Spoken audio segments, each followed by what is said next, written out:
Yes, people, we are live. Match review time. Arsenal 2, Crystal Palace 2. So much to talk about, people. But before we get into it, let's hit the intro.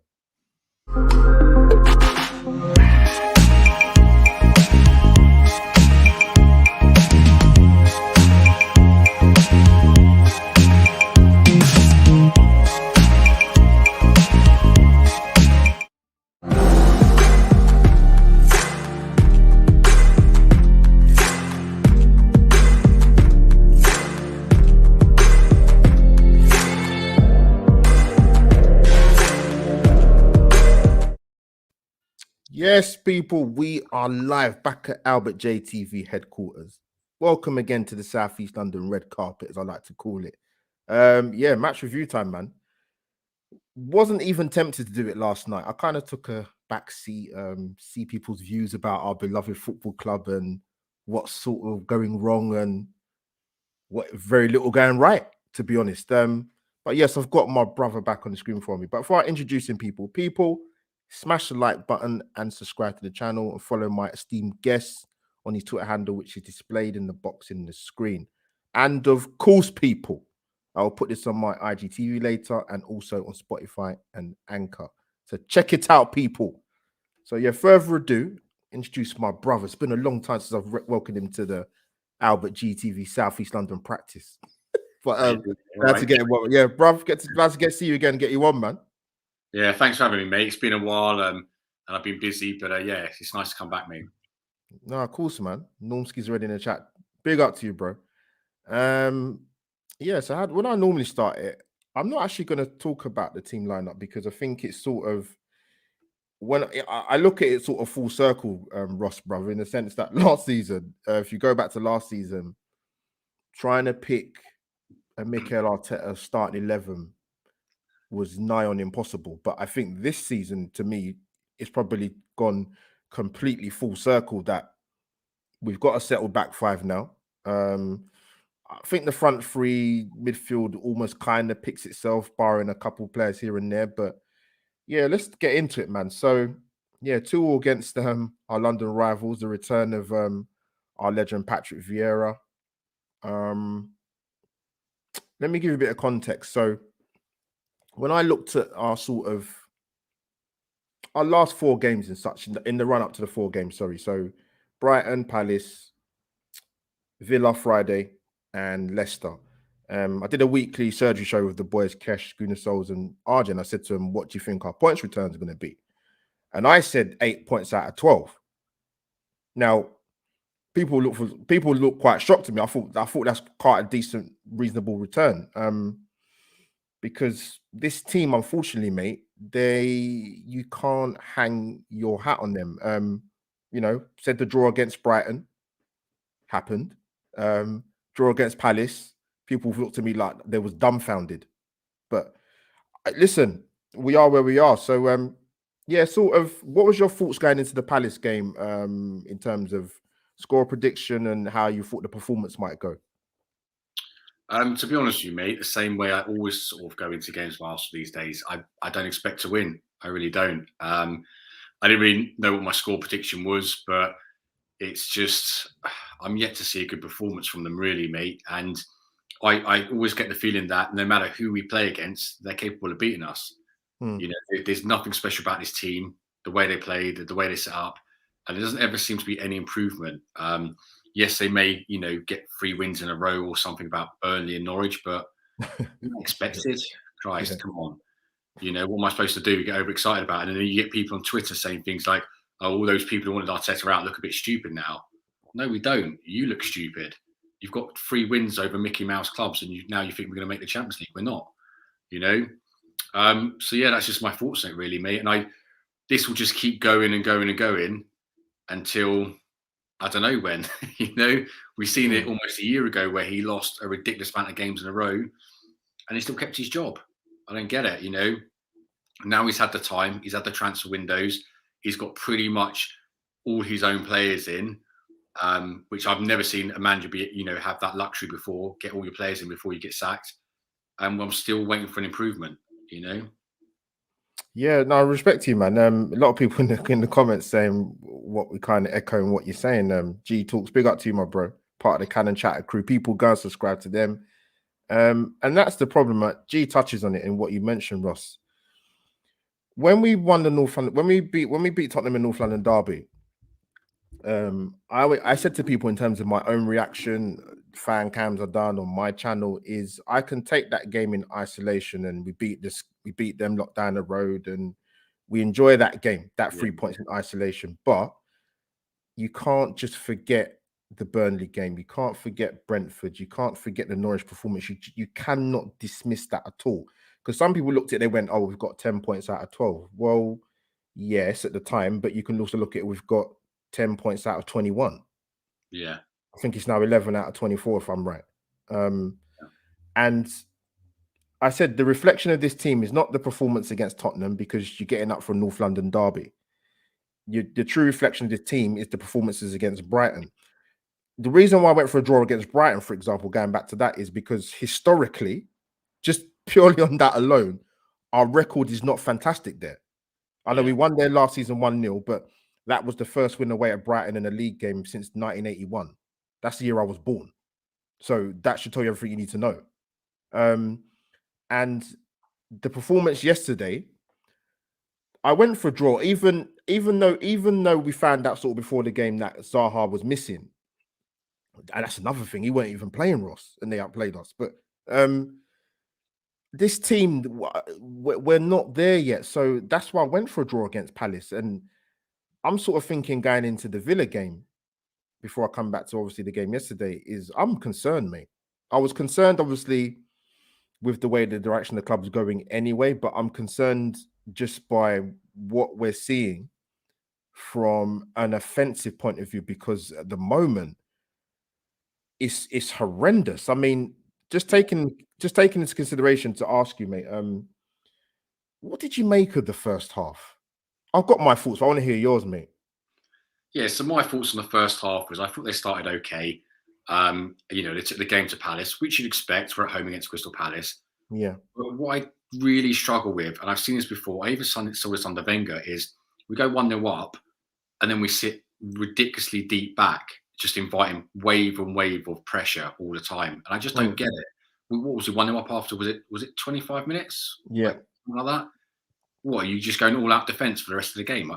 I don't get it, mate. I don't know what sort of tactic that is. If you sit that deep and just allow a team to just come onto you, eventually they're going to score. You know? So I just don't get it, mate. Just you had to control the game. You're 1-0 up. You're at home. You're against Crystal Palace. Keep going. Get the second. My old man used to say to me, "You always let in a stupid goal, always, or something will happen, or someone will fucking trip over the defender's leg or whatever. You always need that second goal." And just to sit back, I'm not saying don't be a little bit more defensive, but sitting back to the point of your own fucking edge of your area, it's suicidal football, mate. That's the thing. One thing I've sort of moaned about, and I'm sure Arsenal fans and yourself will agree in the chat, and people, this is on Facebook Live as well as YouTube Live, is it's not so much that we don't start games very well. It's the fact that we don't get ahead in games within the first 15, 20 minutes. I'd love someone to pull up a stat on the amount of goals we scored in the first 15, 20, because I'm sure it's pretty shocking.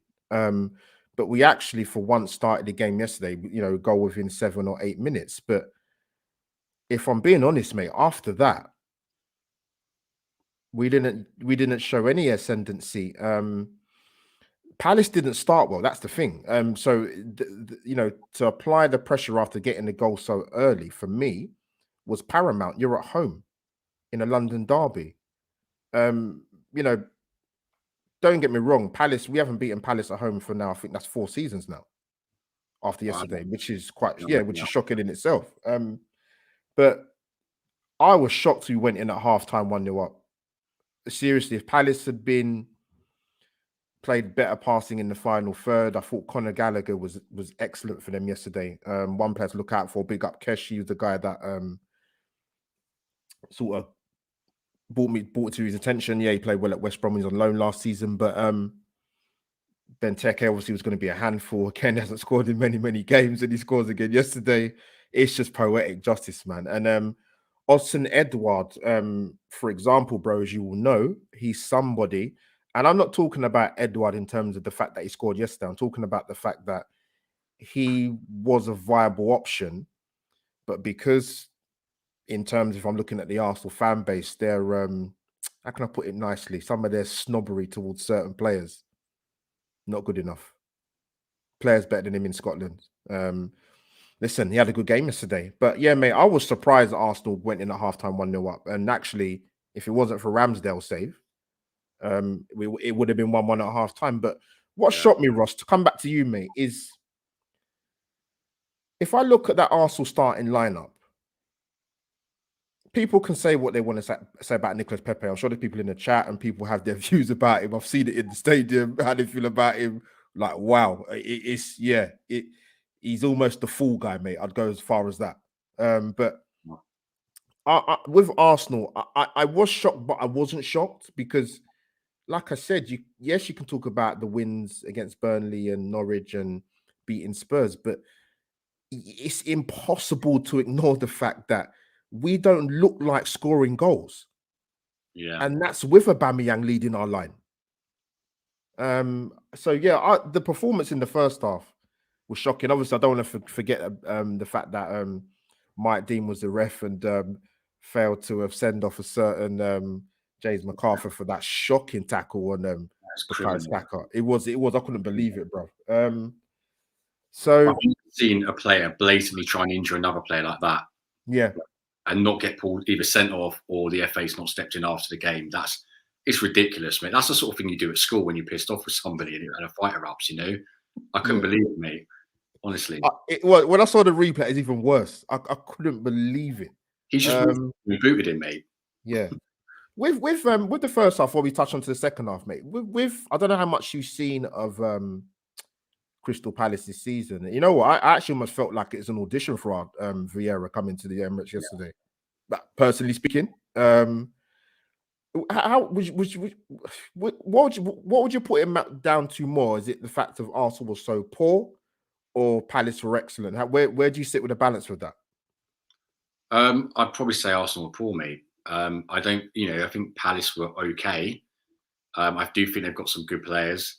Very good. But they didn't really do anything exceptional, and the thing is, if this was like a one-off, you could maybe say, oh, maybe actually Palace were really good. But this happens to Arsenal every game. Like, yeah. People going, oh, it's Mike Dean. It's not fucking Mike Dean. It's not. It's not that Palace were good. It's the same shit we see every week from Arsenal. Even when we win games, we're quite lucky, or we win by the odds goal or whatever. I've never seen Arsenal in a long time come off the pitch and go, do you know what? That was fucking brilliant. Yeah. Everything looked slick. Everything was clicking. Pepe or someone was brilliant running rings around people. I never see that. It's just, I don't get it, mate. I don't get where this team is heading or what Arteta's trying to do. I don't see when this is all going to come together. It's been is it 2.5 years now? Was it 2 years? It's way over. It's like it's probably just shy of that. I would say 2 years. Yeah, definitely. Yeah, definitely. What other man is that, mate? Let me ask you a question. I don't even know if you can even answer this, Ross, because I'm not even sure even I can answer it. When he plays Saka and Pepe in the same team, can you think off the top of your head or logically or even tactically why he plays Saka on the left and Pepe on the right? No, I'm baffled. Yeah, sorry, bro. Go on. No, I was just going to say, like I said before to you, mate, on your streams, that Pepe needs, if he's going to play, he needs to play on the left. We saw it last season against Wolves where he was finally moved over to left and he looked so much more confident. He looked a lot better. Yeah. Second goal, he went through two players and you could see the confidence in him. He's left-footed. You put him on the right, it's a waste of time, mate. Saying that it's like a one-trick pony, or we're waiting for him to like cut in and then curl one in.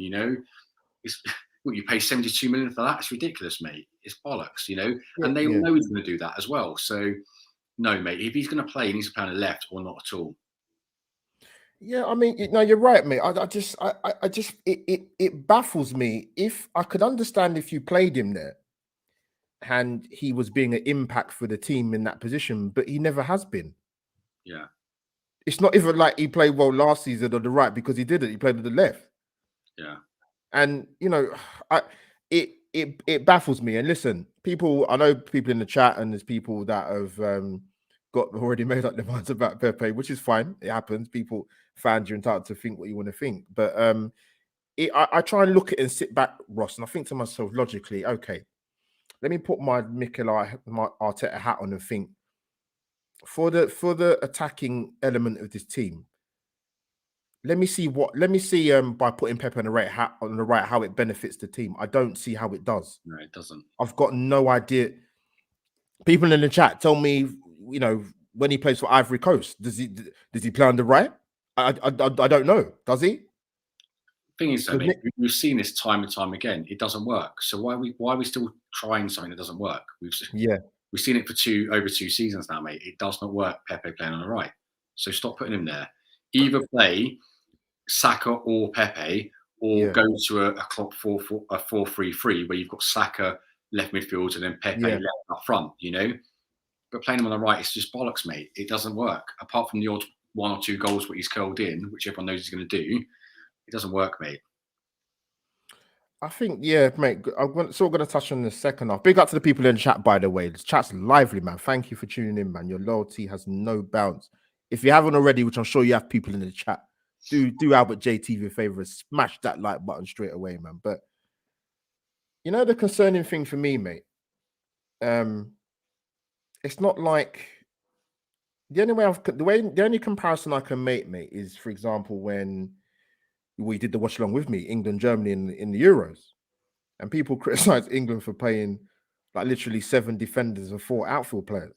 When I look at Arsenal yesterday, right, we had ESR starting, right, Erdegaard, Saka, Aubameyang, Pepe, and we're being dominated in possession by Crystal Palace Football Club with a new manager that's come into the Premier League in his first job in the Premier League.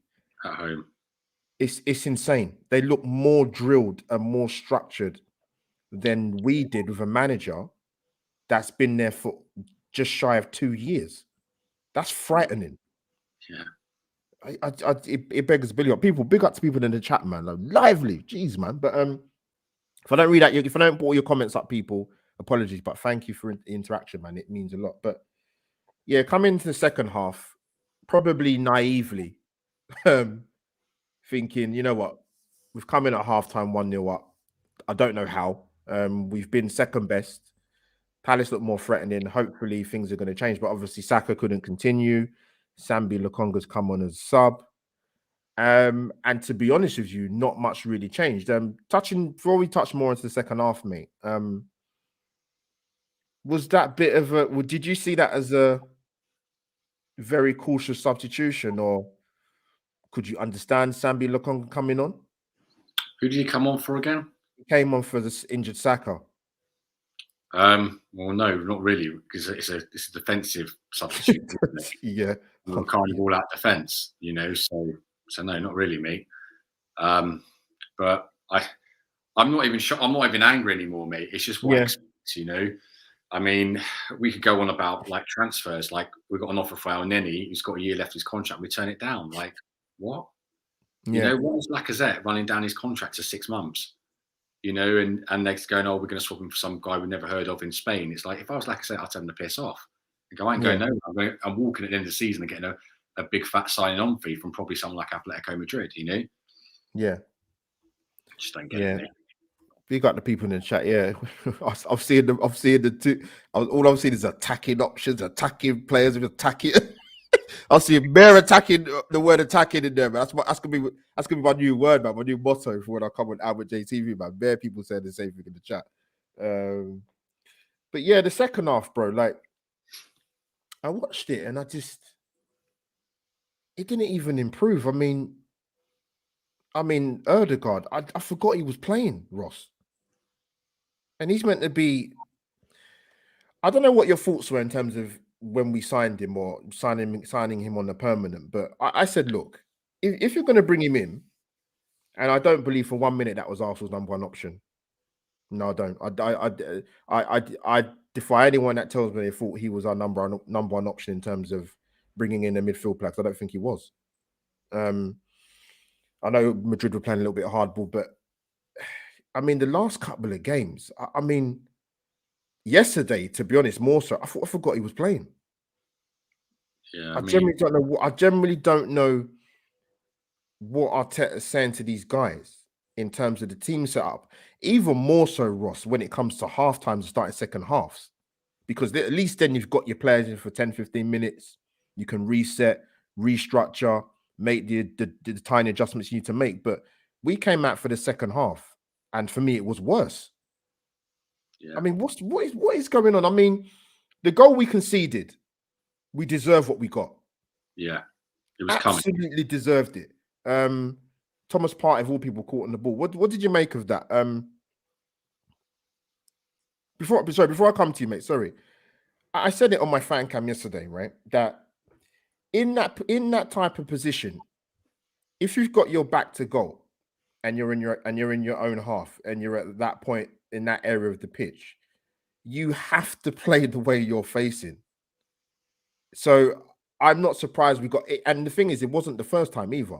So to a sloppy mistake from obviously our main midfield guy, do you think defensively we could have done anything different in there, or did you think, you know what, we got what we got what we deserve? To be honest with you, Yeah, I think we got what it deserved. I mean, like I said, it's suicidal football, just allowing a team to come all onto you that badly and sit that deeply for crazy. that amount of time. I just don't get it. It's always going to end up in the goal. It always is, you know.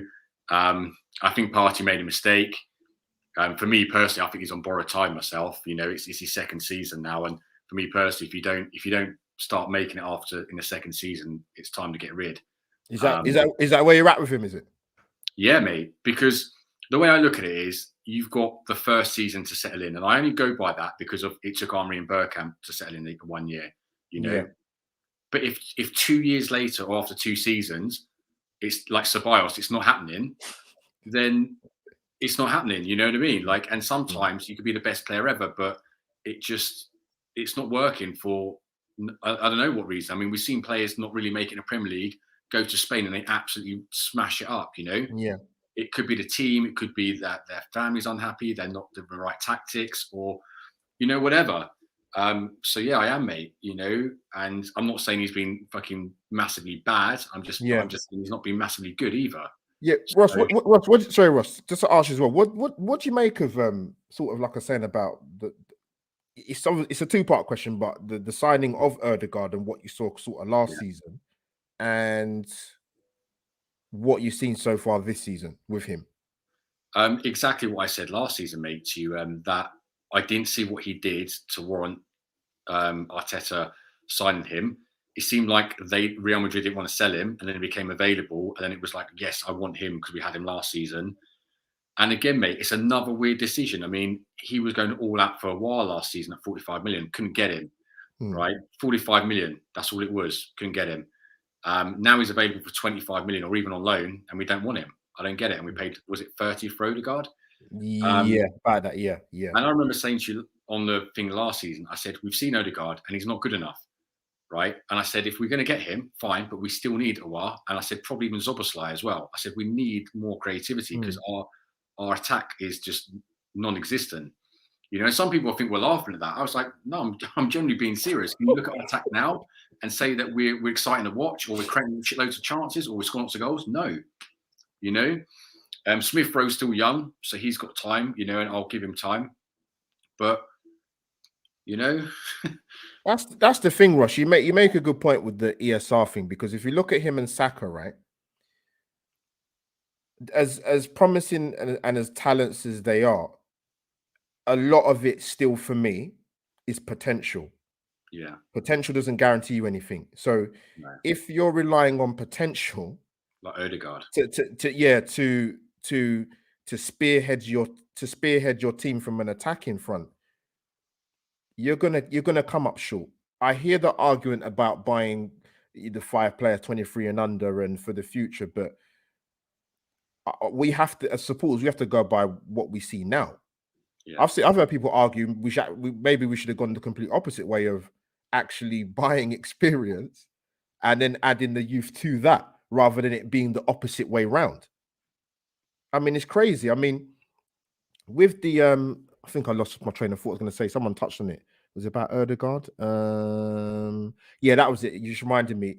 I said, look, if you're going to bring in Martin Erdegaard, right, he has to come in with a Basuma. That was the guy that I wanted to come anyway. Me That's too. my own personal opinion.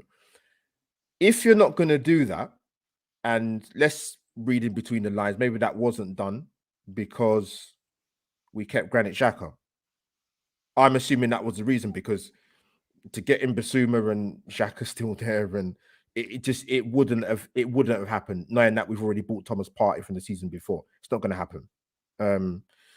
We're too used as Arsenal fans stockpiling the squad and wasting wages, so that was never going to happen, man. But yeah, mate, sort of going more into obviously they got the goal to make it 1-1. And I don't know if you saw the stat during the second half. I knew it wasn't great, but I didn't realize it was that bad. We are the second worst team in the Premier League in terms of scoring goals in the second half. This season, we scored 1. Wow. Only Norwich are worse than us, and they haven't scored.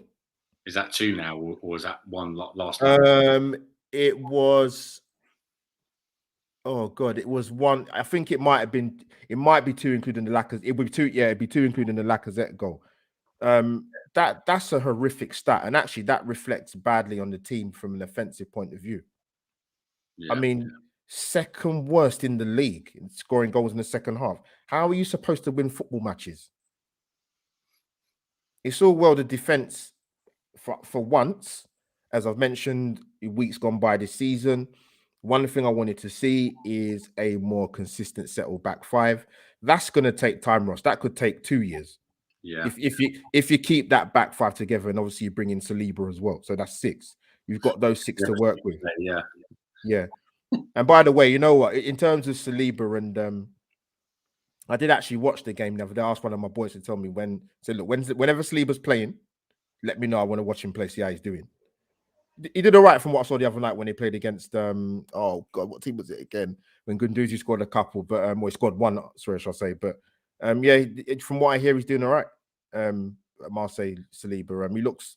He looks like a Rolls Royce, man. Like, he's comfortable on the ball. He can advance, he can bring the ball out. So I'm impressed. Listen, like I said, I want to watch him play more this season. Then I can kind of make my mind up. And Arsenal fans, listen, I always say it's all right to watch football outside of the Premier League to see how. Look, we've got one of our players on loan, man. We need to see how these guys getting on. We can't be talking about shoehorning this guy in the team, but we don't go and watch him play week in, week out for Marseille. Like, you've got time to do it. So people, go and do it. Go and watch it, man. But yeah, he played well the other day, to be fair. But second half, man, Palace just closing us down again in certain areas. Conor Gallagher with the press, Jordan Ayew with the press, Benteke being a nuisance that he is, and obviously gets the goal as well. I know Tierney hit the bar. We made a couple of substitutions. We actually only look better when Lacazette came on. And that he came on the 66th minute for Martin Erdegaard, which to me was an obvious substitution to make anyway. So yeah, I'll be honest with you, like I said, when I mentioned earlier, we haven't got a good record against Palace in recent years at home, but even I've got to admit, and I've seen it with some Arsenal fans, I must admit, like I said, I like to pay attention to watching other channels sometimes, and fan cams and reactions to our performances. And I did hear some Arsenal fans say, Ross, going to come to you, that they thought Arsenal deserved the draw. Yeah, listen, I know football's about opinion, like the great Brian Clough said, but even I have to look at that, and I'm baffled as to see how any Arsenal fan who could have watched that game for 95 minutes yesterday turn around and say Arsenal deserved a draw. Yeah. Let me come to you, bro. Yeah, I think there's an element of luck in both goals that we had, but I think we started well. We took the game to them like you'd expect and stuff. After that, mate, we just switched off. I don't think we deserved a draw. I put something on my Instagram saying, are you happy with the performance after the 2-2? And I think 15% of 900 people said, yeah. I don't know what they're seeing, mate, because I thought that was a fucking shocking performance, same as we do every week. But Yeah, mate, it's just the same old, and we just carry on. And do you know what? It'll be the same against Villa. There won't be any changes. Again, it feels like we're still waiting for this guy to find his starting 11. He's getting better, like you say. He's got like an established back five, and that seems to be his back five. Yeah. His tactics have got to change. They have, mate, because they're just not working. You know, or he, maybe he moves from like a 4-2-3-1 to whatever. But something has to give because it's not working. Whatever he's doing. You see, you mentioned about the tactics. I want to quickly ask you something, right? Maybe people in the chat can tell me because I'm not sure what I was seeing yesterday. But when Martinelli came on, I don't understand what he asked him to do. Yeah. I generally, I'm not taking the piss when I say that. I generally don't know. I don't know what he's doing. To me, he looked more like of a wing back than he was playing as a wide man, or he was playing up top. I generally don't know what he asked him to do, what the instructions were for him to go on and do. I mean, with Martinelli, like I'd be more confused than anyone because he doesn't seem to rate him. He hardly ever plays, and like you say, he's never been. He's either fucking up front or he's a winger. Or, I mean, he probably doesn't know whether he's coming or going. Like, he just sort of gets thrown on, and it seems like it's the last roll of the dice to just throw him on, see if he can do anything. And that's all it ever seems to be, Like, I feel for the kid. Like, I feel for Guendouzi. I feel for Saliba. If I was all these guys at the end of the season, I'd say I want out. Why would they stay for? Ross, the only person I don't feel for, you probably know what I'm going to say, is Guendouzi. I haven't got the time. Oh, really? Patient? Nope, absolutely not. And I knew what would happen the other night with that game the other night when he scored. I saw people clipping it. I saw people putting it on Twitter to make it look like what we're missing. Absolute BS. Yeah. Yep, 100%, mate. There's a player there, mate. I'm not saying he's going to be fucking Zinedine Zidane. I'm just saying I think there's a half decent player there. I mean, people rattle on about his attitude. I can't really talk about his attitude because I don't know. I haven't seen him in training or whatever. But I mean, I'm sure he hasn't thrown the fucking captain's armband down his shirt off and told the fans to fuck off and stuff. But this guy seems to get. I'm sure he hasn't given away a penalty on the last day of the season at home in the course of Champions League football. But this guy seems to get a fucking free pass every season. That's a fair point. But yeah, me personally, I don't want to see Guendouzi back at Arsenal. If I'm honest, not at all. Yeah, I think my nephew's got more. It's got a better attitude than him, and he's 5. So yeah. Yeah, I'm gonna ask you this question. I want to get this question out of the way and I want you to answer it in 2 ways if possible, right? Yeah. I want you to answer it in terms of your own personal feelings, and obviously in terms of in a footballing context reason, because people like to talk about football and context. Now, I saw some people, not everybody, not every Arsenal fan, to be fair, say that we missed Granit Xhaka yesterday. Now, I'm going to give you my piece, and I'm going to bring you in because I want to hear what you got to say. And people in the chat, please tell me if you think I'm talking rubbish or or you disagree, or whatever.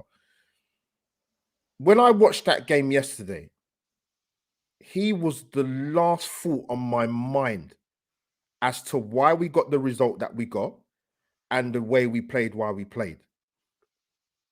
Now, people have seen my content will know my feelings about Xhaka and the way I talk about him, and I always keep it to footballing reasons. But I generally could not understand, Ross, how people saw that as an opportunity to say that we missed Granit Xhaka.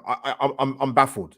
Is it me? Am I losing my mind? Like, did I watch a different game? What was it that people saw that we missed him last night? Yeah, no, I agree, mate. I've not seen what Granit Xhaka does in what is it 5 seasons he's been in now.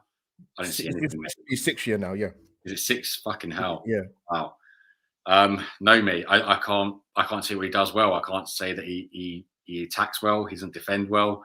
Ross, sorry to cut you, mate. I'm going to bring you back in. Let me give you a bit more context to it, right? Because people were saying, and I'm not blind, people will vouch for me in the chat. RJ, I talk to all the time. They said that with Xhaka, we miss his defensive stability and structure. That's what was said to me. I'm not taking the piss. That's what they said. And my answer to that was, I'm going to bring you back in, is you talk about defensive stability and structure. Where was that when we played Man City away? Yeah. I'll tell you where it was. It was in the dressing room because he got sent off for ill discipline. Well, like To 30 do me, minutes. do me a favor. Honestly, do me a favor. But yeah, come in, bro. Sorry. Yeah, no, completely agree, mate. Completely agree. I mean, yeah, Because he's I usually said it. So what happens? So what happens if we don't beat Villa, right? For whatever reasons, every draw. Is that because we missed him? no. The fact of the matter of Granit Xhaka is right. Let's put it this way. Let's say he's one of those players, a bit like Deschamps, who doesn't really seem to do a lot, but he makes a team. He does stuff for the team, like, all the hard, shitty work off the ball, whatever. Let's just say he does that, right? But he's not making us get into top four or Champions League or start challenging teams like Liverpool, Chelsea, Man City, is he? So I don't get it. But Ross, I want people to tell me. I want people to come out with legitimate reason. Stop telling me he's the captain of Switzerland. That's not legitimate reason as to why we miss him. That's my point with some of the people that keep bringing it up. Yeah, Switzerland's a crap, mate. I saw him do one quarterback pass in the fucking Euros. That was it. Everyone wanted him to fucking sign a new contract, and eventually he did. Don't get it, mate.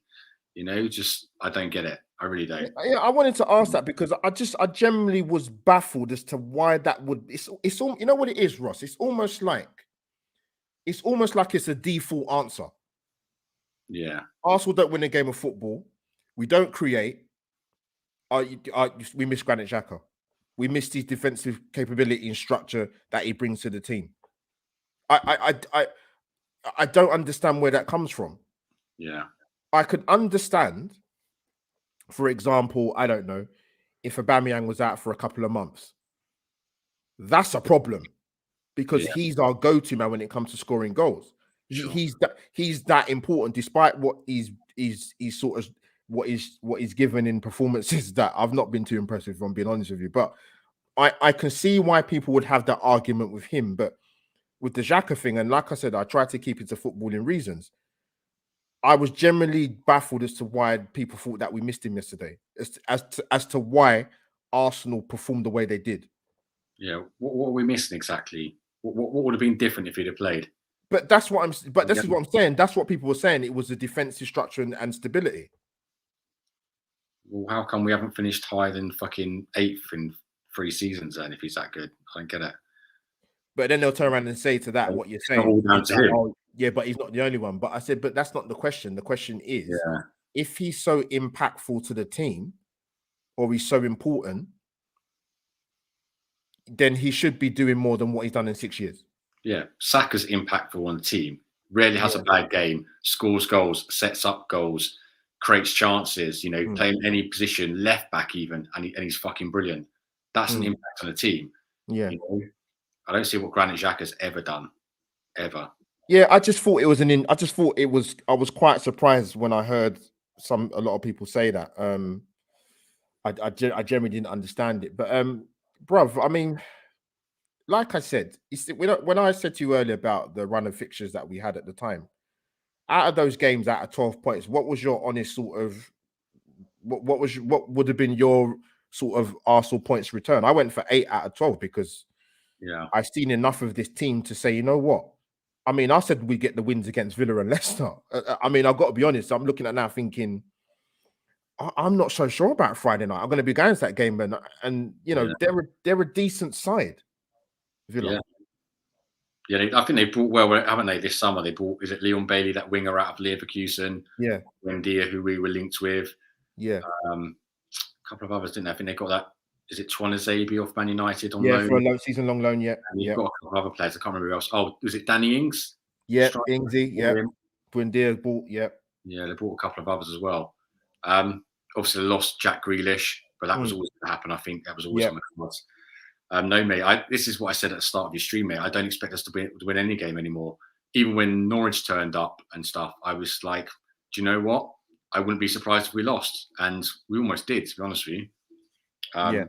And it's not even a surprise anymore. It's not like anytime we play someone like Chelsea, Liverpool, Man City, I don't even watch anymore, mate, because I already know we're going to lose, and it's probably going to be like a hammering, like 5-0, or a complete embarrassment. And then, Ross, just to quickly ask you, sorry to cut in, just to quickly ask you with the team. I've got the team up, obviously, that started yesterday. What have you made of Kieran Tierney this season? this is what I said when he first sort of signed, mate, within 6 months from signing, that he looks like a good player. However, I'm always worried about his injury problems. And I've said it before in your streams, mate, that you could be the best player in the world. If you're always injured, you're worth nothing. And I remember, I think it was in the first 6 months, probably even 3 months. Did he have a hernia? It was a hernia, wasn't it? He had a double hernia before at Celtic at the time. And he was like, was he 23 at the time? And I Yeah, remember saying, hernia 22, is an 23. old man's injury. It's not a 23-year-old's injury, especially for a sportsman. And that's worrying, mate. And it's not really going to get any better. Like, if you've got 50 games a season, obviously we haven't got that this season because we haven't got European football. Yeah. I can guarantee the most he's probably going to play is about 30, 35, And that's worrying. I mean, I go back to that thing that I said to you about Inter Milan back in the day. They had Brazilian Ronaldo up front and Christian Vieri, and both injured like all season. What's the point? It's pointless. Darren Anderton, Jack Wilshere, all these guys, but they're always injured. And it's even going back to like Jack Wilshere, there's people on Twitter going, "Oh, bring him back."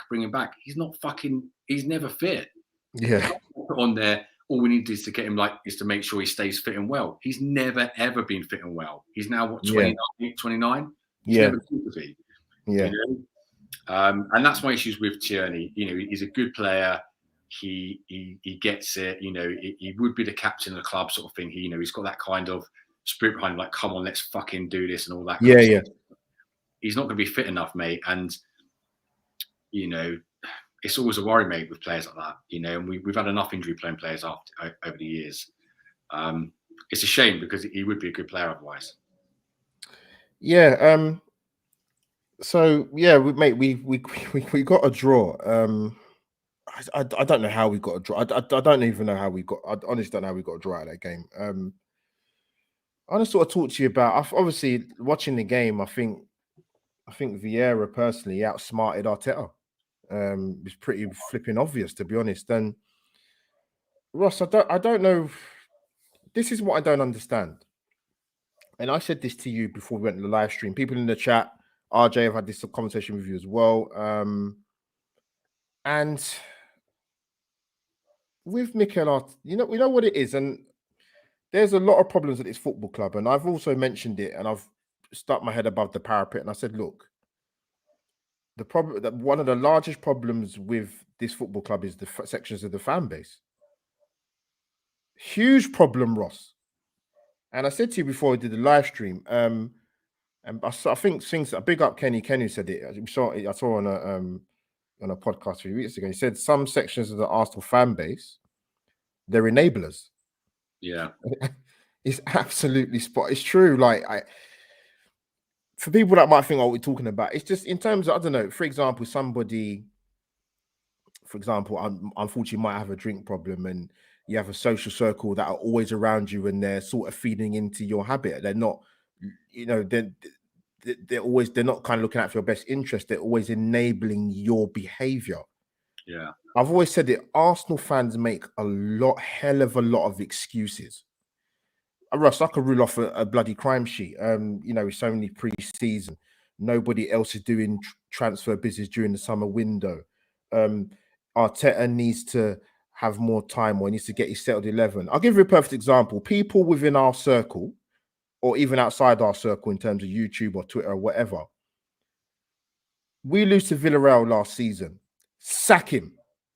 Certain people said that he needs to go. He's unforgivable what he done. The same people that have said that, some people, you've got to give him a summer window. You've got to let him have his settled 11 and philosophy.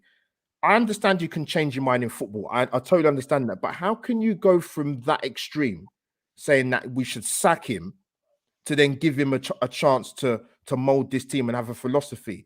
That makes no sense to me. Yeah. How was an Arsenal? You wonder why this football club's got problems. If you've got sections of the fan base, and that's not even flip-flopping, that's just a complete overhaul change of your thinking. What is it about this manager that can do either no wrong, or you want to be completely blinkered to the fact that we need an experienced guy to come in and take over the reins in the short term and in the long term? You can say what you want about the ownership and the people in charge. I don't care. You cannot be happy with going to watch games of football, seeing this absolute bollocks. Yeah. Ross, it's the famous saying, wake up and smell the coffee. The Yeah. same energy you've got for a Nicolas Pepe and people want to get what in gone and take the money and whatever. Where's that energy for the manager? Yeah. Look at Thomas Frank at Brentford, my friend. Look at Bielsa at Leeds, Rodgers at Leicester, Vieira in a short time at Palace, Graham Potter at Brighton. David Don't Moore. sit there and tell me you cannot find somebody to come and manage Arsenal Football Club and get better performances out of this team.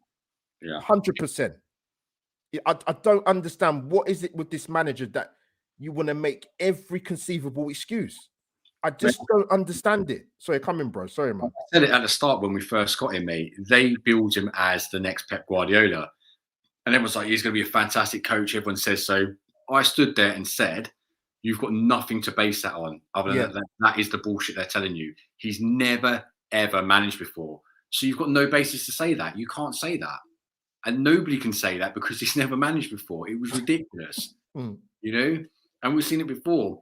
Number twos at Man United, like Steve McLaren and stuff, who apparently did all the training, everything, and apparently was fucking brilliant and that. Paul Clement, and it doesn't work. I don't know why. It just doesn't sometimes. It's different, you know? And there's nothing to base it on, mate. You can't say someone's going to be a great manager. You just don't know, you know? I mean, Gary Neville won everything under the sun for Manchester United, went to Valencia and fucking flopped, you know, within, 4 months? You know, just... You know, Ross, the thing is, the argument is, and I said this before, RJ will back me up.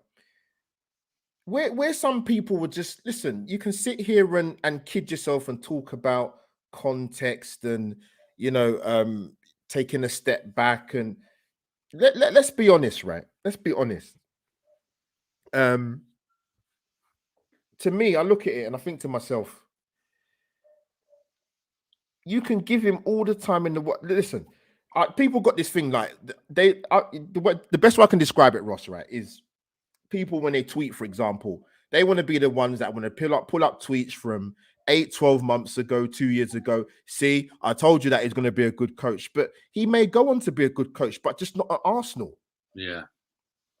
Like, why can't people see that? Yeah. Listen. To be honest, I actually think probably arguably Edu gets more flack more so than Arteta. To be honest with you, I could even argue that the other way around. Yeah. Because Edu's not picking the team. He's not picking the team. Yeah. Arteta is. Before I was hearing it's because of it's a COVID market, it's this, it's that. Come on, man. I'm going to the game on Friday. I'll be honest with you. I'm concerned. They could go there and absolutely embarrass us. They did it last season, by the way. Yeah. I mean, Russ, I'm going to get a still image of what I think the Villa team might be. This is from their last game. And they come off the back of a defeat in a derby game, which they were 2-0 up and lost 3-2 to Wolves. Unbelievable game. But, brother, I look at their team, right? So, obviously, Martinez in goal, a very familiar goalkeeper. Cons is a brilliant centre-back. They play for free with Tuan Zabi there now and Tyrone Mings. Target and Matty Cash are very good fullbacks. McGinn, we know all about. Douglas Luiz is solid. Buendia, Ings and Watkins. Mate, I look at that team there they've got. Now, that might not be the team that starts against Arsenal, but I'm concerned, bro. I'm concerned. I think their midfield, I think they'll run us riot. Yeah. So, listen. People, listen, if you want to back the manager, but don't sit there and talk to me about football context and your eyes don't lie to you, and they're the acid test more than anything. You can sit there and bring up pie charts and graphics till they come out your ears. Look at the way this team's performing. Take away the win against Tottenham.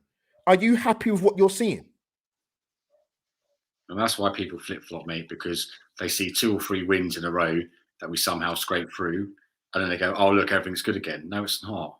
It's going to change back again like Palace. And if we beat Villa, it will change back again. You know, just it's the same bollocks, mate. You know, we're not improving. We're actually declining. I don't think we'll finish anything above 10th. this season. I really don't. And Ross, if I listen. remember rightly, the end of last season, I think we were about 10th anyway, wasn't we? It was only like the Yeah. last 3 or 4 games that we snuck into 8th, wasn't it? So Yeah, Arteta's first season. The only reason why we finished 8th is because we beat Watford last game of the season and results went our way. Otherwise, we'd have finished 10th. yeah, So it could have been arguably 10th, 8th. And actually, somebody asked me my sort of prediction where Arsenal will finish this season. I said, what game did we play, mate? It might have been, I think it's before we played Norwich. I'm sure it might have been. But I said, look, if this form continues, we'd be lucky to finish in the top 8. yeah, I think we'd be lucky to finish in the top 8. And that's even with the fact that we don't even have any European football. yeah. No Zaha played yesterday. Mm-hmm. And I said it. I'm going to get your score prediction for Villa before we wrap up. No disrespect to Brighton and Crystal Palace. They're not going to finish in the top 4. We're getting outplayed, footballing and wise, away to Brighton and at home to Crystal Palace. Let that sink in. Yeah. You saw that 95 minutes yesterday. It was appalling. We are awful in possession. That was a title of my fan cam. We are. And it's not even, I always like to use the phrase, it's not even Hollywood passes, Ross, bro. It's simple A to B passing. And Ryan just dropped in the chat. Someone who I wanted to Arsenal if it wasn't for injury, Eberi Eze. He wasn't even playing yesterday. Yeah. I'm beyond baffled. Listen, Ross, before I get your score prediction, I said it in terms of I said it last season. What big football club would operate by having 3 rookies at 3 key senior positions? And you wonder why it's going wrong. Yeah. I mean, for me, mate, I'm going to say this out now. Like, I think there is a process at Arsenal. It's just not the one that everybody wants. For me, I think the process is get everyone in at like 23 years old. Yeah. Sell them all on in a couple of 2 to 3 seasons times for a £20 million profit, because that's what Kroenke wants. That's what Wenger used to do. That's all he cares about. That's the process. It's not the process we want. The process we want is to fucking get back up there and start winning and operating like an elite club. Yeah. But that's what it seems like to me. And that's why Tessa's there as a yes man, and he's got all the time in the world. Because as long as he does that, he's not going to get sacked. Or unless we get fucking close to relegation, I would have thought. And that's the thing, and that's the scary thing, mate. He's not even remotely close to be getting sacked. That's the thing. You should not be getting reward. It's like they're saying it. We don't reward your children with bad behavior. No. You don't. So Ian Wright made that analogy a few years ago, Match a Day, about naughty school children, and that if you keep letting them get away with the same stuff, of course they're going to misbehave. Yeah. There needs to be discipline and some sort of structure there. Don't have that, mate. Spent a lot of money in the summer. I'm not saying we should be top of the league or Harlem Globetrotters, but in terms of the football, I mean, wow. I don't know what to say, man. I really don't. But Ross, before we go, people, like I said, smash the like button, subscribe to the channel, like I keep saying. And if you've forgotten what to do by now, people, this is what you should do.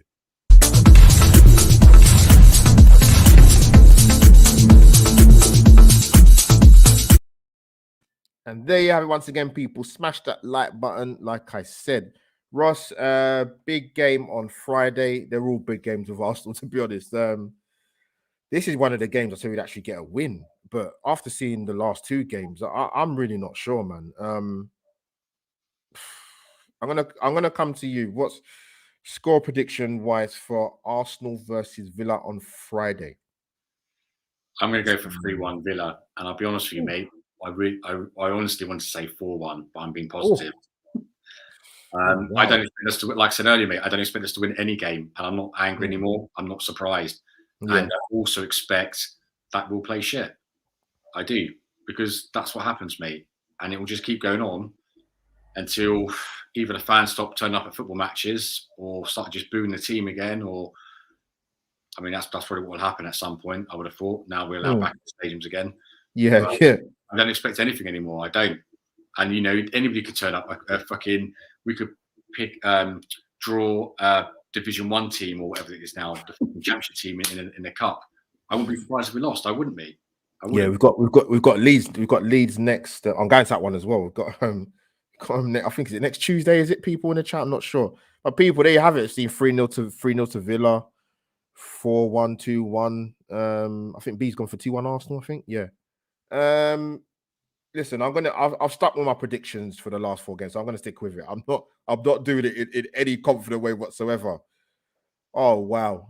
Villa's come off the back of, is it 2 back-to-back defeats? But they definitely lost the last game. I'm not sure.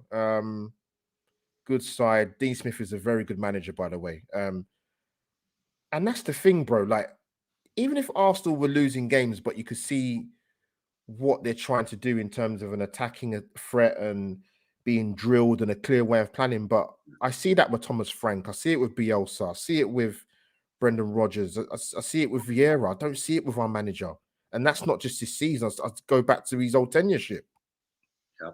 Yeah. So people, thanks for tuning in. This has been a kind of a therapeutic match for you, but it's not really. I'm gonna go for Arsenal to sneak it. I don't know even how they're gonna do it. 2-1. We'll definitely concede with Ings and Watkins playing. Yeah, 2-1 to Arsenal. I don't even know why I'm even saying that, but listen. I want whatever you're drinking, mate. Yeah. I'm drinking R. White's lemonade, man. There are other lemonades out there you could drink, people. But yeah, people. Yeah. Big up to the people in the chat. Mark was in there, Mr. Silverfox, WTT. Who's scoring? Albert. I'll tell you who's going to score. Uber. Who else?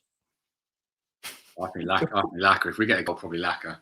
The only thing is, Ross, if you get to me, we're struggling to score goals, right? There's not many teams that play with 2 up top, or maybe one just off the other. With Mikel Arteta, to me, he's already shown there's not enough flexibility to completely change the system for him to get both them 2 guys in the team. And I'm not talking about playing Aubameyang on the left.